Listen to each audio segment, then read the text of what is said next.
Estátua da Liberdade partiu. A viagem está muito tranquila. Vamos chegar logo.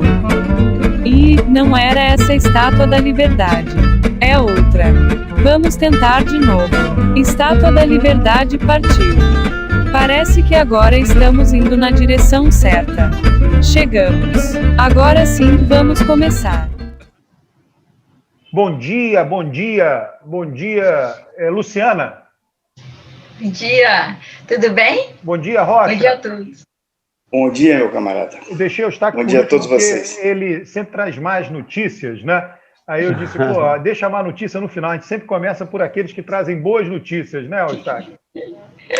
Eu sou só o pombo correio, né? As notícias ruins estão por aí. Já estão por aí. Não atira no mensageiro. Não, de jeito nenhum.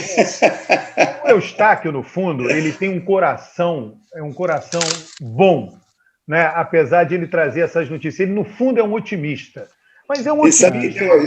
A respeito disso, tem uma história de um amigo, tem um amigo aqui de Curitiba, uma gente boa demais, mas ele tem um semblante, assim, carrancudo o tempo inteiro, sabe? E aí foi fazer uma viagem de moto por aí com os amigos, e no meio do caminho capotou a moto e estragou a moto, terminou a viagem de carona. E aí foi um outro país vizinho aqui. Aí as mulheres iam de avião. Né? E aí a mulher dele esqueceu a identidade e não conseguia entrar no país. Tá? E ele estava no hotel, então a mulher está lá no aeroporto, você tem que ir lá para resolver o problema, que ela não esqueceu a identidade.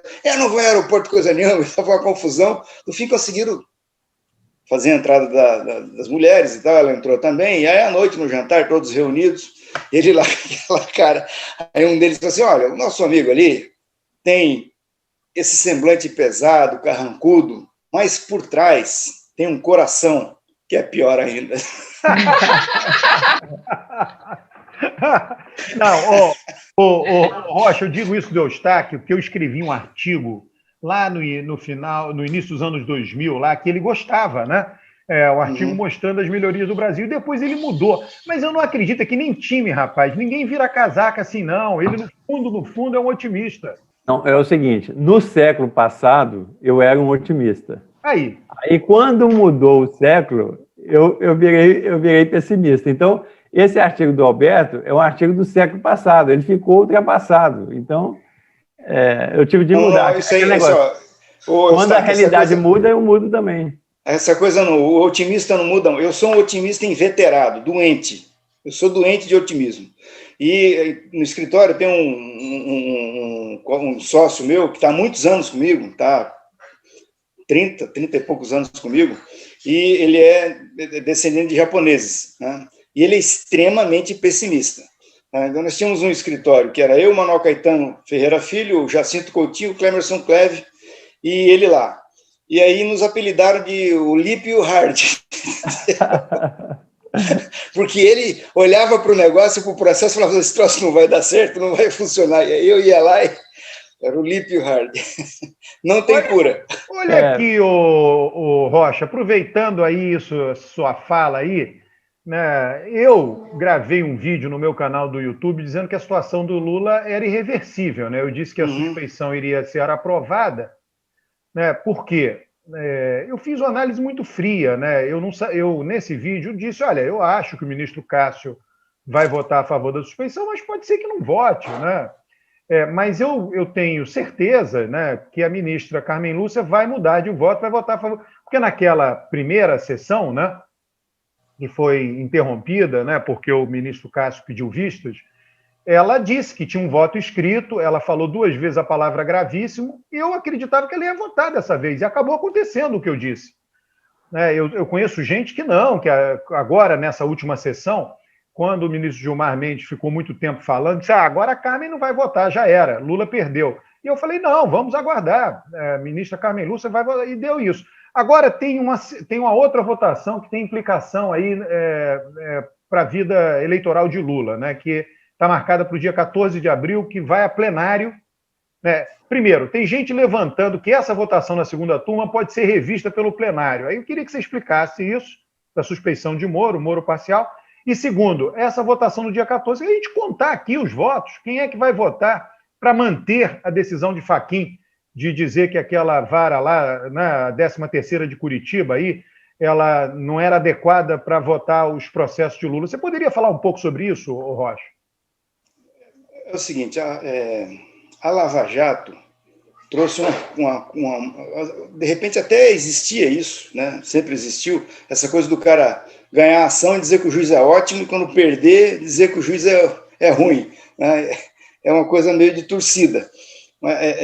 Isso era uma coisa que eu estava acostumado, com 36 anos de advocacia, a ver dos clientes, né? O cliente xinga o juiz quando ele perde, e quando ele ganha, ele acha o juiz ótimo, né?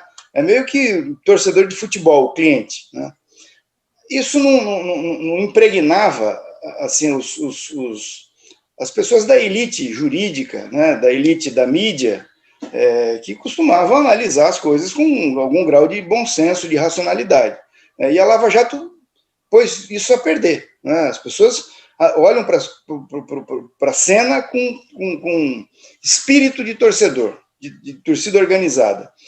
Essa semana é típico disso, né? Então, ontem foi anunciado que já estava sendo dito que o processo ia ser pautado lá no plenário, e ontem a notícia de que ele foi pautado para o dia 13, e aí começam as análises. E as análises, elas são, assim, contaminadas, de modo geral, de torcida. Eu que sou advogado do Lula, que estou, assim, torcendo para que tudo dê certo para ele, né, tenho que olhar para essa coisa até porque você tem que informar as pessoas efetivamente o que é racional, o que vai acontecer ou não. Então, Estadão, Folha de São Paulo, O Globo, Valor, a Rede Globo, a grande mídia, os comentaristas da grande mídia, só falam bobagem a respeito desse assunto. Então é o seguinte, são duas coisas diferentes, bem diferentes. Uma é a questão da incompetência, que vocês lembram, foi decidida em decisão monocrática pelo Fachin num HC. Tá? Dessa decisão, o Ministério Público Federal tirou um recurso dirigido, e o Fachin, e a defesa também fez um recurso dirigido ao plenário, tá? E o Fachin afetou esse recurso ao plenário. Tá? Então, esse HC estava com o Fachin afetado ao plenário. Quando ele decide, aquela decisão famosa dele, monocrática, que anulou tudo e tirou de Curitiba e mandou para Brasília, na decisão dele, expressamente, ele toma duas providências. Uma, decreta a perda de objeto de vários outros HCs, inclusive o da suspeição. Tá? E desafeta o HC do plenário, devolve para a turma. Tá?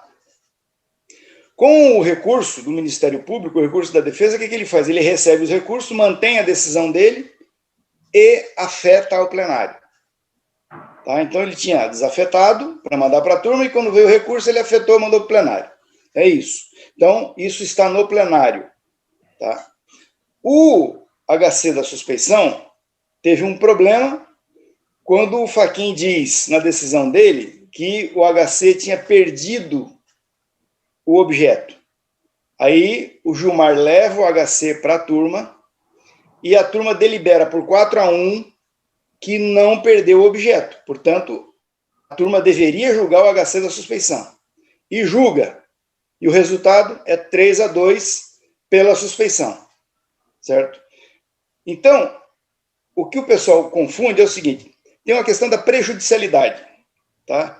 A prejudicialidade, ela seria discutida e seria imposta se o HC, que está lá no plenário, que é o da incompetência, que diz que existe uma prejudicialidade em relação à suspeição, ou seja, ele disse que o HC da suspeição perdeu o objeto, se esse HC que está no plenário fosse julgado antes do HC da suspeição, antes que a turma tomasse aquela decisão de 3-2 na suspeição, no plenário poderiam dizer o HC da suspeição perdeu o objeto. Então vale a prejudicialidade, não pode julgar o HC na turma. Isso só aconteceria se julgassem o HC da incompetência lá no plenário antes. Agora, a turma já julgou o HC da suspeição. Então, não tem como você dizer que algo que já está julgado, certo? Não pode mais ser julgado. Não existe mais prejudicialidade, porque já a Inês é morta, o leite foi derramado. Certo? O plenário não pode mais dizer, certo, que aquele HC da suspeição fica prejudicado, porque ele já foi julgado. Agora, olha aqui, Rocha, mas e no sítio de Atibaia? Se pedir a suspeição para o sítio de Atibaia, o plenário vai poder... Não, isso é outra coisa. Espere, isso é outra coisa. Porque aquele é do triplex. O do triplex é que foi 3-2. Agora vai vir a suspeição no sítio de Atibaia.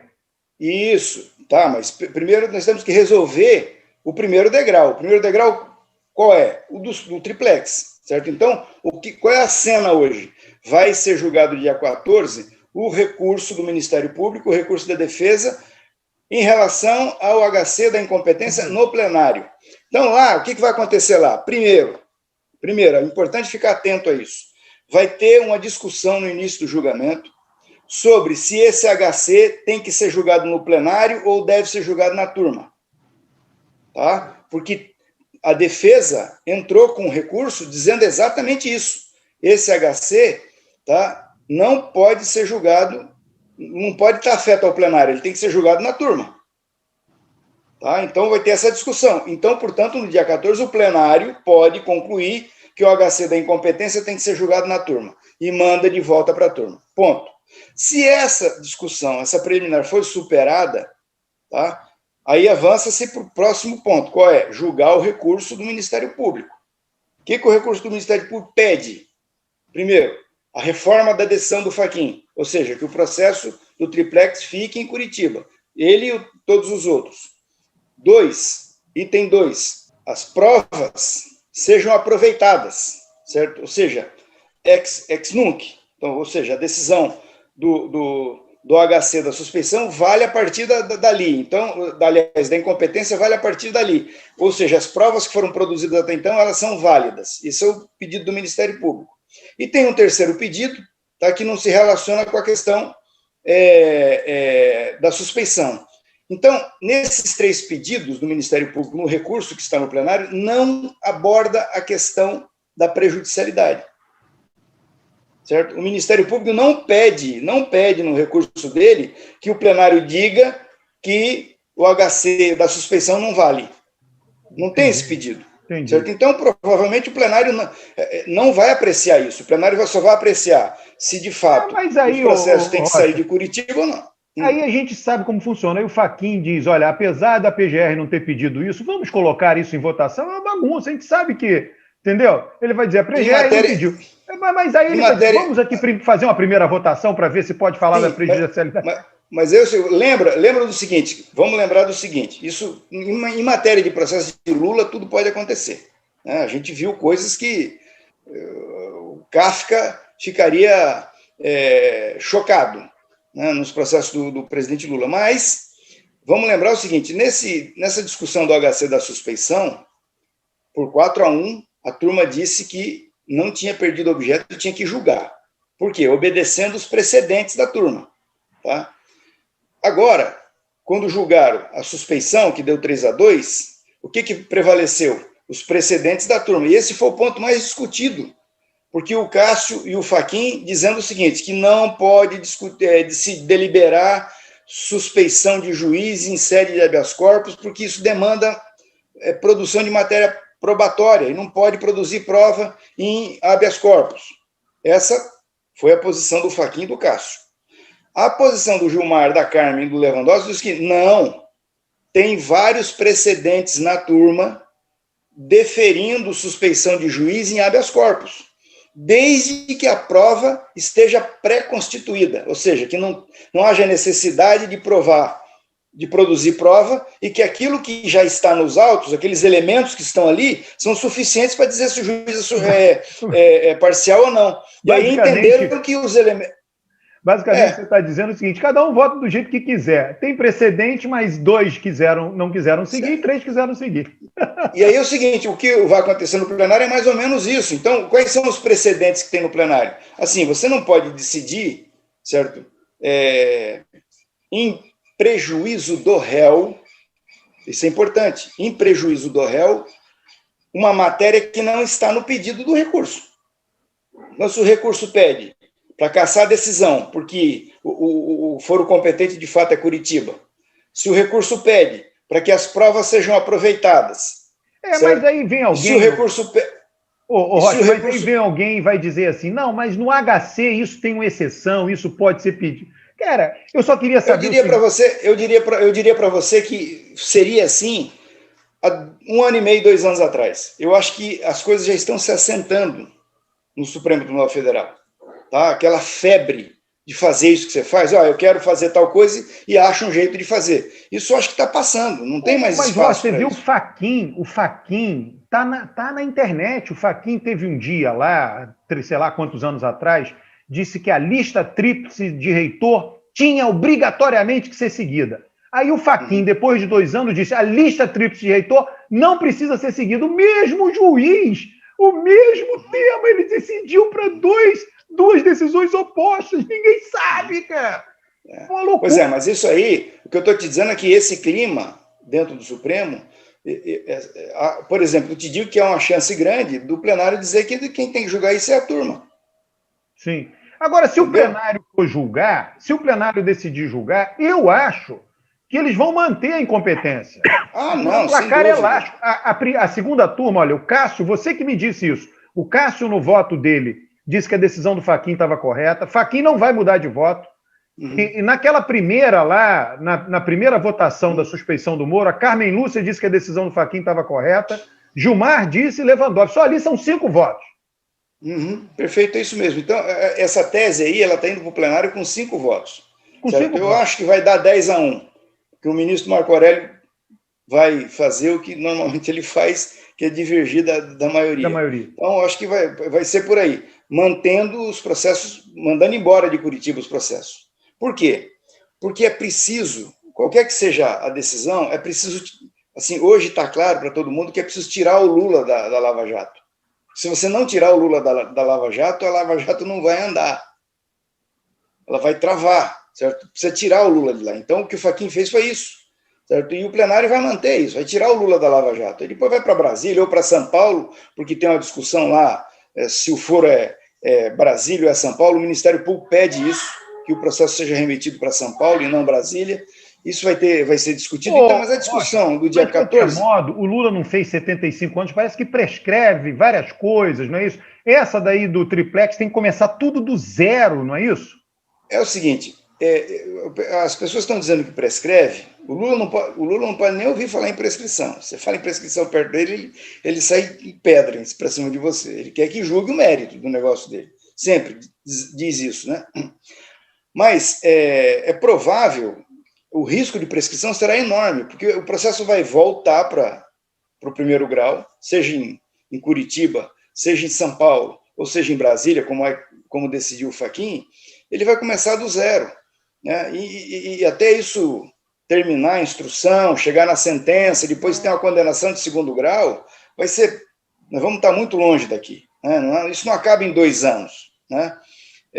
Então, a estratégia de comprometer, se a tua preocupação é essa, a elegibilidade do presidente Lula para 2022, está, sim, muito comprometida. Né? Vão fazer um esforço, mas eu acho muito difícil. Você falou da questão do sítio, certo? Seguindo os precedentes, tranquilo, assim, pacífico, né? Um entendimento pacífico da jurisprudência, o juiz que é suspeito para um processo, no caso do Taquinho, ele é suspeito para o outro também. Não faz sentido você dizer que o juiz é suspeito num processo do Taquinho e não é suspeito no outro. Ou ele é suspeito ou não é. Entendeu? Então, essa suspeição atinge os outros processos.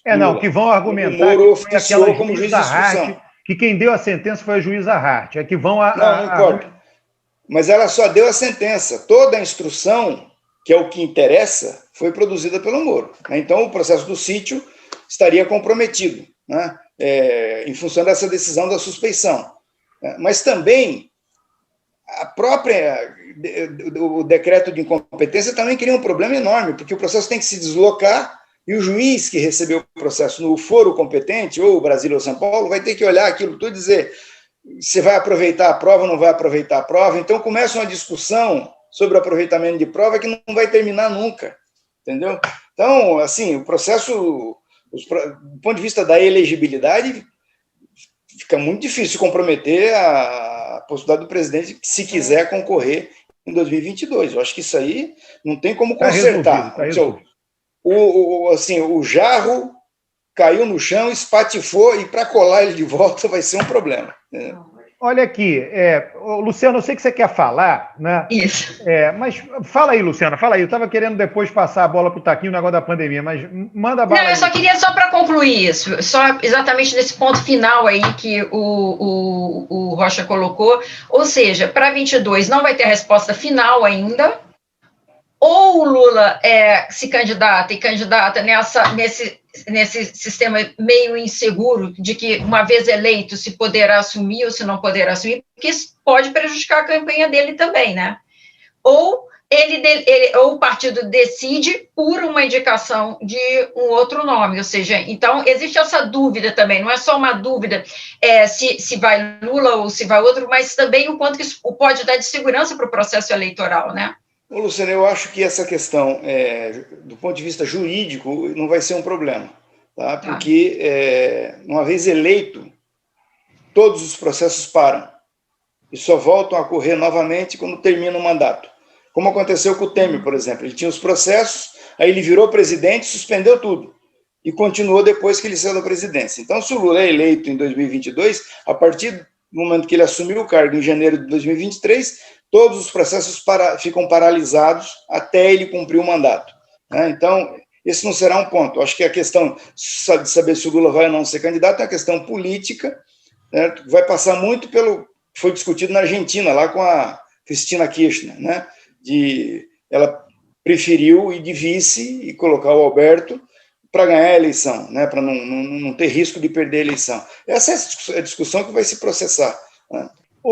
Peraí, um outro tema aí, esse tema, o tema da pandemia. O Eustáquio hoje até tem coisa para mostrar, não é, Eustáquio? E vamos contextualizar.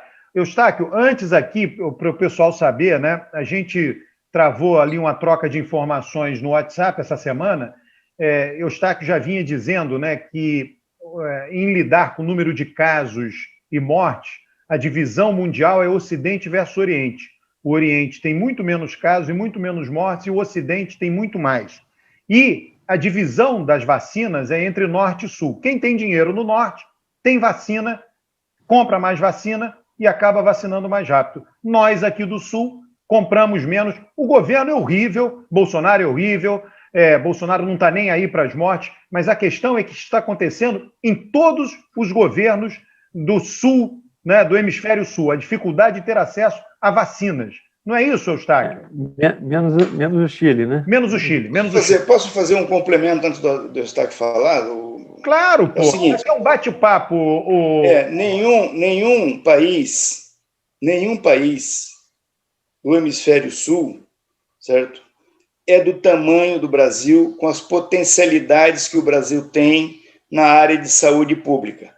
O Brasil poderia ter feito sua própria vacina. Aliás, essa notícia que veio aí... Saiu aí a notícia. Butantan, isso podia ter sido feito há um ano atrás. Não tem dúvida. Aliás, tem que se perguntar por que o Butantan demorou um ano para anunciar que estava fazendo uma vacina, ou quando começaram a fazer essa vacina. Eu estou dizendo isso por quê? Porque provavelmente se a Argentina, o Chile, a Colômbia, o Peru, a Venezuela, a África do Sul, esses países do hemisfério sul, cada um tivesse um Bolsonaro, seria uma tragédia absurda, certo? A tragédia do Brasil, não sei se o Eustáquio concorda, mas a tragédia do Brasil tem nome, CPF e endereço. É Bolsonaro. Esse cara que você falou aí é um que eles estão chamando de genocida? Isso. Eustáquio, a bola... Mas então é isso. Não, veja só, eu concordo com o que o Rocha falou, que a tragédia do Brasil tem nome, sobrenome, CPF e tudo mais. Mas, assim, para ser justo, eu acho que é um pouquinho mais complicado, né? Porque isso que a gente já vem falando aqui, inclusive nessa divisão leste e oeste, né?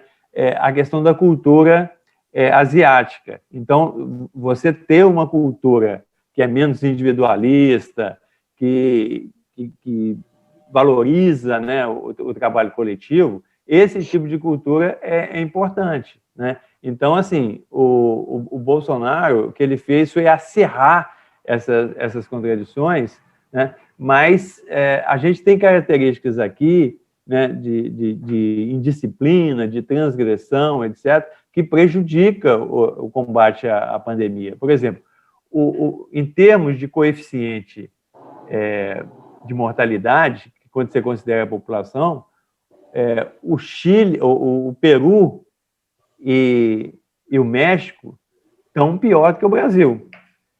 Só que o Brasil está com a curva apontada para cima. Pode ser que o Brasil, em pouco tempo, ele passe o Peru e o México, né? Mas o Colabora fez um artigo essa semana, não foi eu que fiz, mas eu fiz uma colaboração, inclusive com modelos matemáticos, etc., mostrando que a gente poderia ter salvo, no mínimo, 250 mil mortes das 300 mil.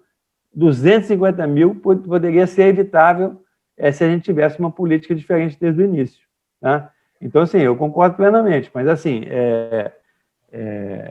apesar de ter nome, sobrenome, CPF, tem outros problemas do país, além desse problema geral. Adicionar uma coisa, eu tuitei isso essa semana, né? A Angela Merkel, aconteceu uma coisa interessante, né?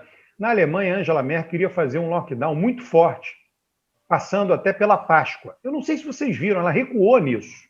Uhum. Recuou por várias pressões, mas teve uma pressão em particular que merece destaque. A pressão das igrejas católica e luterana. As igrejas não admitiram que as cerimônias da Páscoa, uma das datas mais importantes do mundo cristão, fossem online, elas queriam presenciais. E veja que a Alemanha é um país muito mais secularizado que o Brasil, infinitamente mais secularizado. Então, isso ilustra, Eustáquio, o que você acabou de falar. É uma liberdade individual que a pessoa tem de ir para os cultos presenciais de suas igrejas, e a Angela Merkel teve que recuar em uma medida que ia economizar vidas, menos gente ia morrer. Ela teve que aceitar uma medida que vai resultar em mais mortes em função de diversas pressões, dentre elas as pressões das igrejas. Agora, assim, eu tenho um filho que mora na Alemanha desde 2013 e eu tenho ido muito para lá e tenho contato, falo sempre com ele. Assim, a Alemanha, preciso ter cuidado com isso, porque a Alemanha não está no caos. O Brasil está no caos, né? A Alemanha, nenhum país da Europa está no caos. A desorganização, na falta de oxigênio, na falta de leito hospitalar, tudo lá está sob controle. A Alemanha está essa discussão toda, mas a situação está sob controle. Não, concordo. Eu só fiz isso para ilustrar a força no Ocidente da luta pelos direitos individuais, que no Oriente não é tão assim. Deixa eu só questão... só para fazer uma contraposição do que o Alberto está falando, é importante a gente ver na percepção do dia a dia, né? Eu me lembro, por exemplo, que uma vez, quando eu estava fora, eu tinha uma amiga que era chinesa, e primeiro, muito difícil fazer amizade com ela, porque um povo muito fechado, né? Mas, assim, com muita insistência, eu consegui fazer amizade com ela e tudo.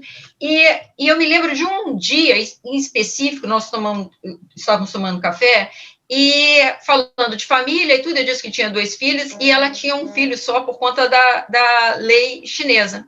E aí ela falou baixinho, o quanto ela tinha vontade de ter 2 filhos.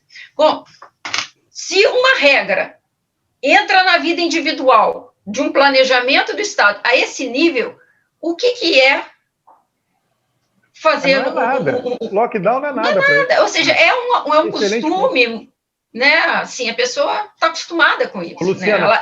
E mais, ela não se revolta, ela fica quieta. E fica quieta. Ela fica quieta porque ela tem consciência de que isso é necessário. Porque imagine se a China liberasse geral, as famílias pudessem ter 3, 4 filhos. Não, sim, Eustáquio, sim, Rocha, mas é disso que se trata. O que você está falando está correto.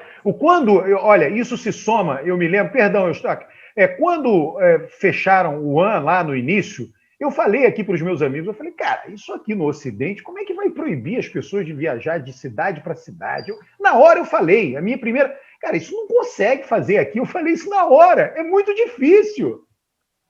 Não, eu vou talvez sair um pouquinho da discussão, esse negócio que o Rocha falou aí da política de filho único, veja só, eu acho que diminuir a fecundidade na China era uma coisa extremamente necessária, mas a forma como foi feita foi extremamente equivocada, né? Assim, eu sou demógrafo, eu estudo bastante, eu sei como é que se deu a coisa lá, que é o seguinte, depois da Revolução, a fecundidade começou a cair, tá? Na década de 50, muito antes do Brasil, ela começou a cair. Quando veio o grande salto para frente, a fome, e depois a Revolução Cultural, que desorganizou o sistema de saúde, desorganizou tudo, a fecundidade subiu na década de 60, aí chegou no início da década de 70, ela estava mais alta do que a do Brasil, que estava com mais de 6 filhos por mulher. Aí, com o Mao Tse-tung ainda no poder, eles fizeram uma política muito interessante, que é o seguinte, você ter um filho mais tarde, ter um espaçamento maior entre os filhos e ter menos filhos, terminar mais cedo, fechar a fábrica mais cedo.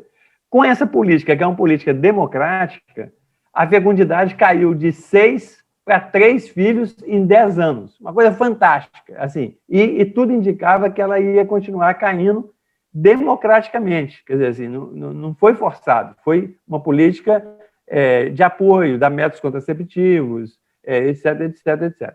Aí o governo tomou essa medida de filho único, que ela fere toda a legislação internacional de direitos sexuais e reprodutivos, etc. Então, assim, eu concordo com o Rocha, que eu dizer o seguinte, a queda da fecundidade na China era fundamental, inclusive para a gente aproveitar o bônus demográfico e para diminuir a pobreza. E a China conseguiu tirar 1 bilhão de pessoas da pobreza, né? Mas a forma como foi feita a política é totalmente equivocada. Só esse detalhe.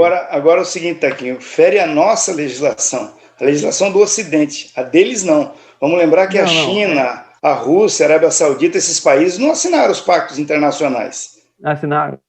A Conferência do Cairo, que é de 1994, tinha 197 países, todo mundo assinou.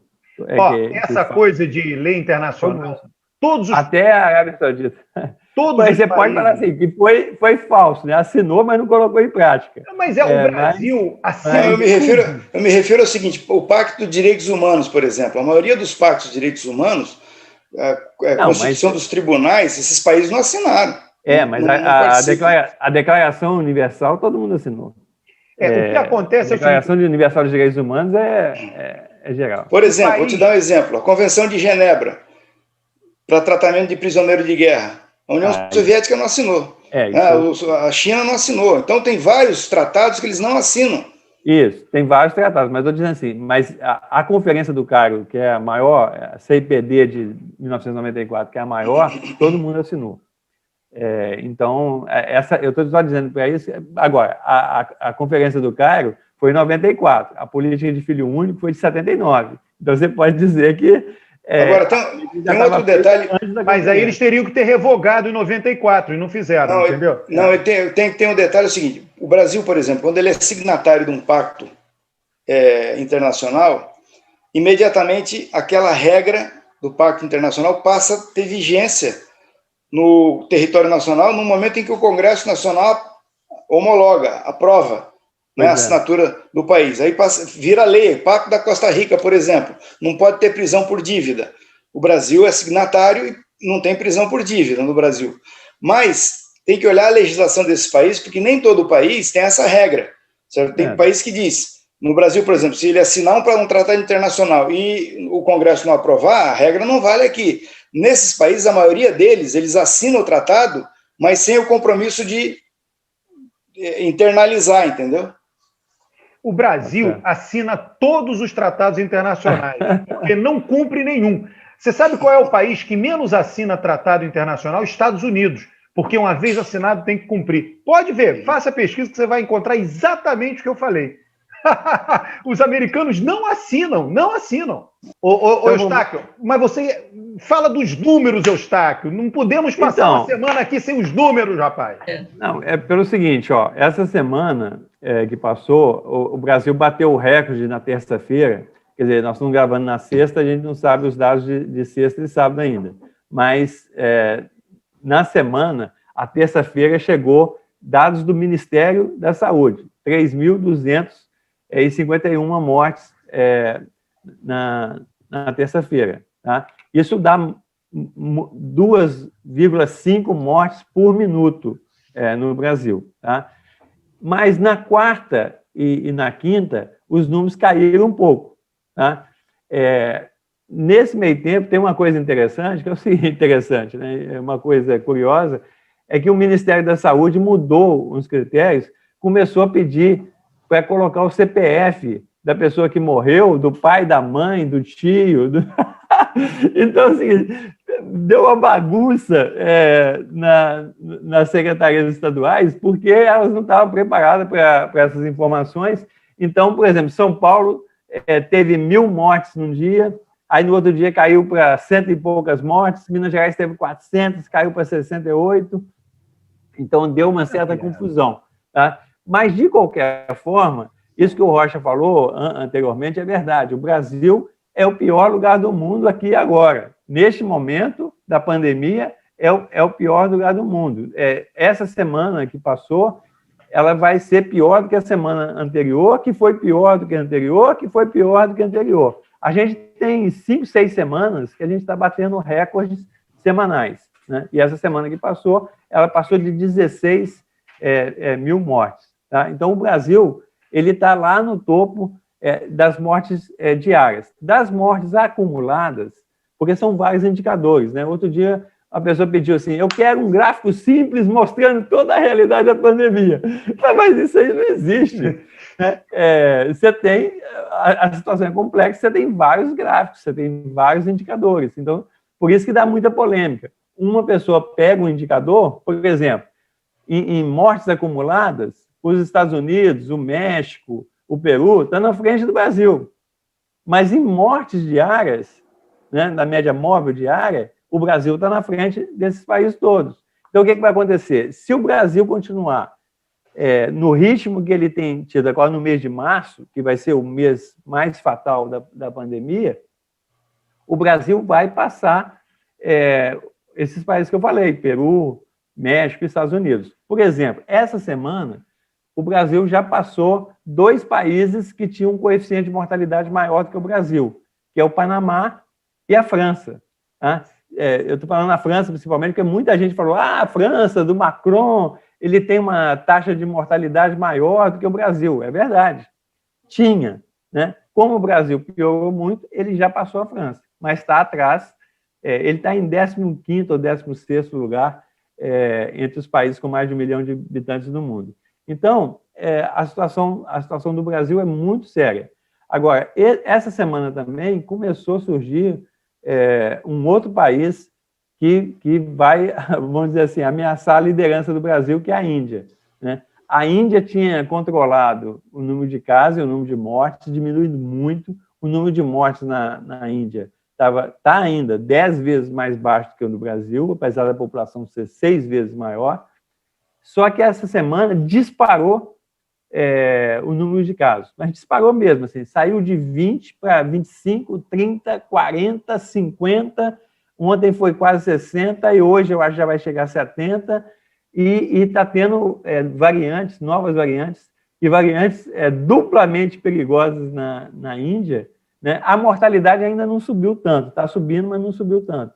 Mas os casos da Índia, sim, dispararam, mas dispararam. É claro que eu não sei qual vai ser a tendência da semana que vem, mas se continuar nesse ritmo, a Índia vai virar um novo epicentro. Mas, por enquanto, né, o Brasil é o epicentro da pandemia mundial e ele ameaça os outros países do mundo, inclusive da América Latina. Por exemplo, eu vou dar outro dado importante. O Uruguai, ele é o país da América do Sul menos afetado, que mais controlou a pandemia. Só que, por causa desse efeito Brasil, e por causa dos problemas internos deles lá também, né, o Uruguai bateu todos os recordes essa semana. Né? Bateu o recorde da média móvel de casos, média móvel de mortes. É muito menos que o Brasil, muito menos. Não está igual o Roger falou. É a mesma coisa da Europa. Não tá, o sistema de saúde não está colapsado. Nada disso. O sistema funerário não está colapsado, mas o Uruguai aumentou muito, para o padrão uruguaio, né? Ele está batendo todos os recordes. Mas então, o Uruguai também, mais ou menos essa que é a realidade. O Uruguai tem 3 milhões de habitantes, sei lá, um bairro de São Paulo, né? Olha, a coisa mais difícil, a gente sendo vizinho, isso aí é até uma gozação, né? É encontrar, por acaso, um uruguaio. Né? Você, até se você morar na fronteira, você vai encontrar, mas tenta encontrar, por acaso, um uruguaio. A coisa mais difícil são só 3 milhões. Uma vez no voo internacional, sentei do lado de Uruguai. Eu falei, vamos dar um brinde aqui, porque eu encontrei um Uruguai por acaso. É a coisa mais difícil que tem. Você acha o Uruguai na Espanha, você acha muito? Mas você sabe, Roberto, que é o seguinte, como eu sou demógrafo, é o seguinte, o Uruguai tem uma turma de demógrafos muito boa, muito competente e grande. Tá? Então, assim, quando a gente vai nos encontros de demografia, a gente encontra muito uruguai. E eu costumava sempre brincar dizendo assim, é o lugar do mundo que tem mais demógrafo per capita. Ô, Eustáquio, eu, assim, jocosamente, sempre defendi que o Uruguai fizesse um acordo com o Brasil, se tornasse um Estado do Brasil, deixava lá eles com a língua deles, fazia uma moeda lá, um banco central. O problema é o seguinte, os ingleses inventaram aquilo lá e os argentinos adoraram para o Brasil não ter acesso ao Rio da Prata. Né? Agora, eles podiam se tornar, o Brasil ter um Estado a mais. Qual o problema? Seria ótimo. Agora, tem um negócio que eu queria perguntar para a Luciana e para o Taquinho, que é o seguinte. A gente sabe que esse dólar alto, o grande prejuízo que ele está causando ao país é o atraso na informação, na tecnologia, porque tudo aí é dolarizado, né? O dólar alto, você fica sem poder trazer tecnologia, trazer informação, isso vai gerando atraso para as décadas futuras do país. Esse efeito pode ocorrer em relação à questão do IBGE, que surgiu essa semana, estão tirando o orçamento todo do IBGE, né? E o IBGE vai ficar lá com 100 milhões de reais, sei lá se vai ter condição de pagar o salário. Qual é o impacto que isso vai ter para o futuro do país? Não, eu não entendi dólar alto com o negócio do IBGE, qualquer relação. Não, aqui é o seguinte, eu digo que as medidas não tem relação nenhuma, só estou dizendo que as medidas, elas causam impacto para o futuro. Eu queria saber se você tem noção, tem ideia, Luciana, do impacto disso para o futuro do Brasil, com o IBGE morto, né? Mas o orçamento não foi aprovado. Estão denunciando lá. Foi aprovado ontem. Com esse corte no censo, já foi no censo? Meu Deus. Então, eu trabalhei 20 anos no IBGE, né? Agora estou aposentado do IBGE e só dar um dado aqui que o Roberto gosta dessas coisas históricas, é o seguinte, quando fez a independência dos Estados Unidos, né, e fez a Constituição dos Estados Unidos, há 250 anos atrás, o pessoal definiu uma coisa simples lá, que é o seguinte, cada cidadão um voto. Né? É claro, menos os escravos, mas cada cidadão livre um voto. Para você conseguir colocar essa regra na prática, porque aí você deve, quantos deputados que ia ter para cada colônia, das 13 colônias, você precisava de saber quantas pessoas que tinham, para você definir a distribuição dos deputados, dos votos, etc. Então, o que eles fizeram? Bom, então temos de fazer um censo. Então, o primeiro censo dos Estados Unidos foi feito em 1790. E depois, a cada 10 anos, eles repetiram o censo até hoje, até ano passado. Fizeram em 2020. Então, essa é a história do Brasil. Aí, quando fez a independência do Brasil, o pessoal queria fazer um censo, tal, mas não tinha dinheiro. Aí, quando chegou em 1852, que era 30 anos, né, da independência do Brasil, aí o pessoal resolveu fazer um censo, o Dom Pedro II. Aí houve uma revolta igual a revolta da Facina. Não deixaram fazer o censo. Eu tenho um artigo sobre isso, depois se vocês quiserem ver, pode ver por que aconteceu isso, mas não deixaram ter o censo. Aí, em 1872, ainda com Pedro II, 50 anos da independência, veja só, 50 anos depois, aí conseguiu fazer o primeiro censo, que foi de 1872. Aí depois teve 1890, 1900, aí pulou 1910, aí teve 1920, Aí pulou 1930, porque o Getúlio estava com os cavalos aqui amarrado aqui no obelisco aqui da Cinelândia, né? E depois, em 1940 em diante, começou a ter o censo de 10 em 10 anos. Bom, aí veio o Collor, não teve o censo em 1990, mas aí teve em 1991. É ruim, mas não tem grande... Dificulta as contas, né? Você mudar a data assim, decenal, mas não tem grandes problemas, tá? Então foi em 91. E continuou. E aí, ano passado, todo mundo acompanhou, aí a gente não teve o censo do ano passado, por vários motivos, né? Mas o principal foi a pandemia, porque aí inviabilizou o censo. E o IBGE pegou o dinheiro que já estava previsto e passou o dinheiro para o Ministério da Saúde, aplicar no combate ao coronavírus, tá? E para devolver esse dinheiro. O censo, o primeiro orçamento era 3 bilhões, né? Porque é muito caro você fazer, assim, mas 3 bilhões, né? Igual para 200 e tantos milhões de pessoas, o per capita é muito pequeno. Só que aí veio essa proposta de cortar e passar para 100 milhões.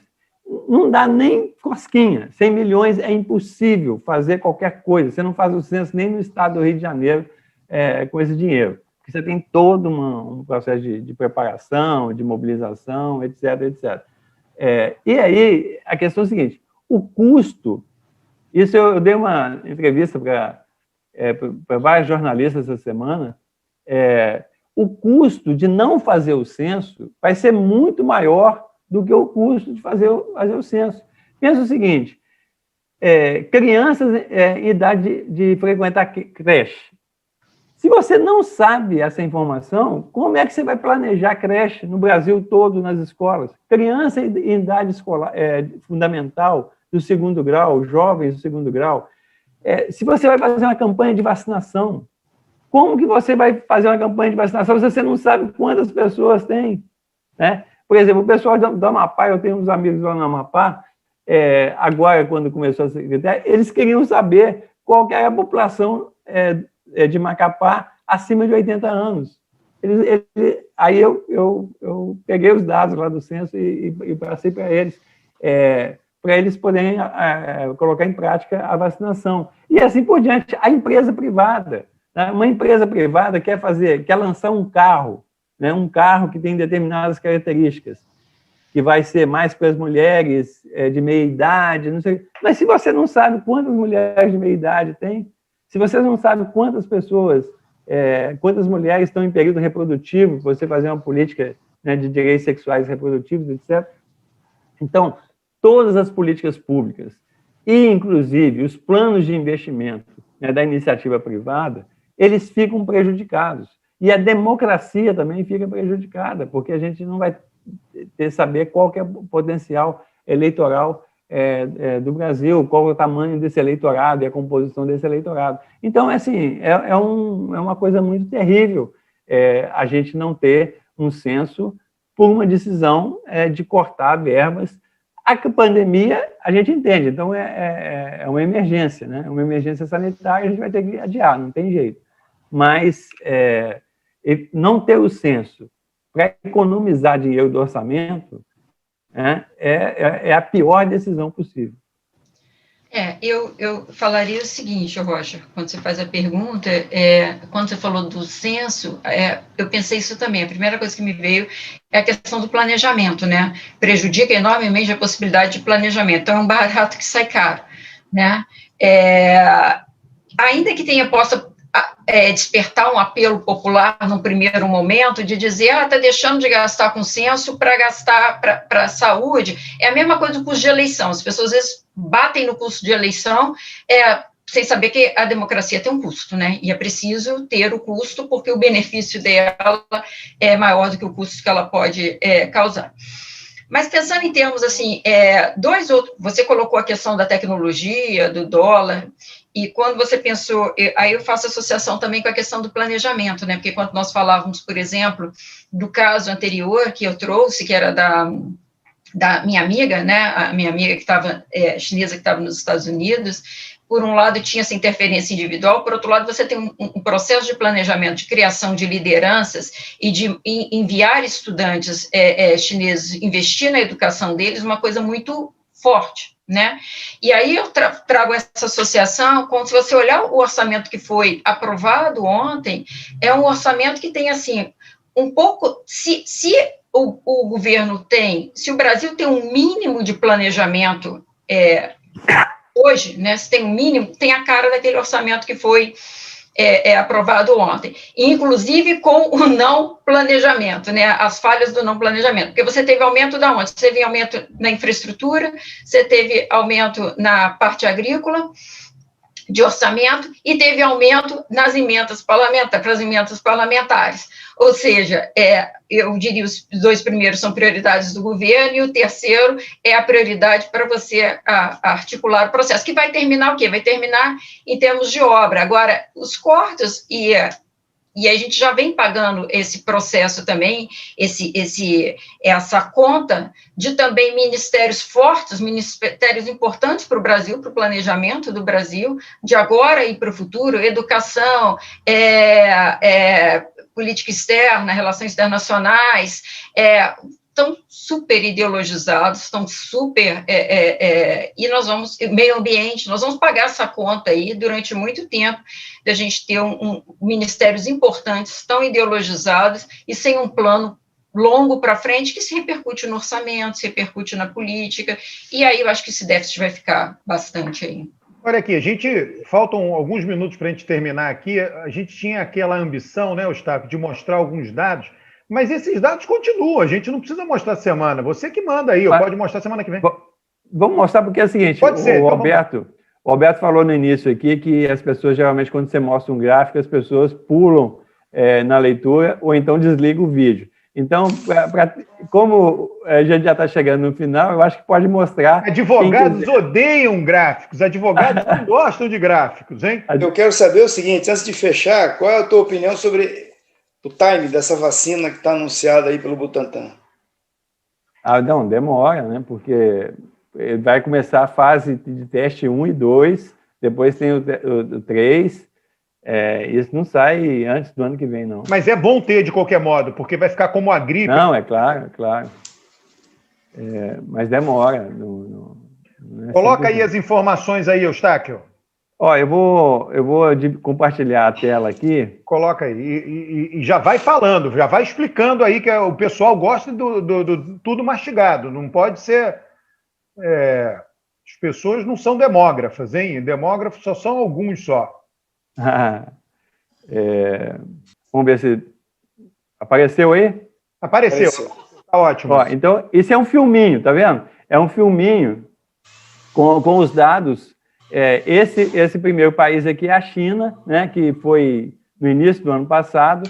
Aí a China conseguiu controlar a epidemia. Aí os Estados Unidos passou a ser o líder aí isso lá para março, abril do ano passado, né? Isso aqui é mortes por milhão de pessoas, mortes diárias por milhão de pessoas. Depois o Brasil e o México, tá vendo? Passaram a liderança, foi o destaque, principalmente em julho, né, agosto do ano passado.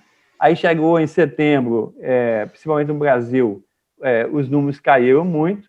Aí os Estados Unidos, chegou o inverno americano, os Estados Unidos voltou a liderança, né, mundial. Isso aqui são os 10 países mais populosos do mundo, tá, que estão nesse gráfico aqui. Aí o México, a situação se agravou bastante no México, né, o Brasil estava numa situação intermediária, e a partir agora de março o Brasil assumiu a liderança, tá vendo? Aí o Brasil está lá em cima, teve uma pequena queda depois do recorde de 3 mil, e os outros países mais populosos estão aqui embaixo, China, Nigéria, Bangladesh, Paquistão, Indonésia, que são os países asiáticos, todos estão aqui embaixo da tabela. O Brasil lá em cima e esses grandes países. E para vocês terem uma ideia, para a gente fechar aqui a informação, é o seguinte, esses 10 países mais populosos do mundo, eles têm 58% da população mundial. O Brasil tem 2,7%. Os outros 9 têm 5 é 55% da população mundial.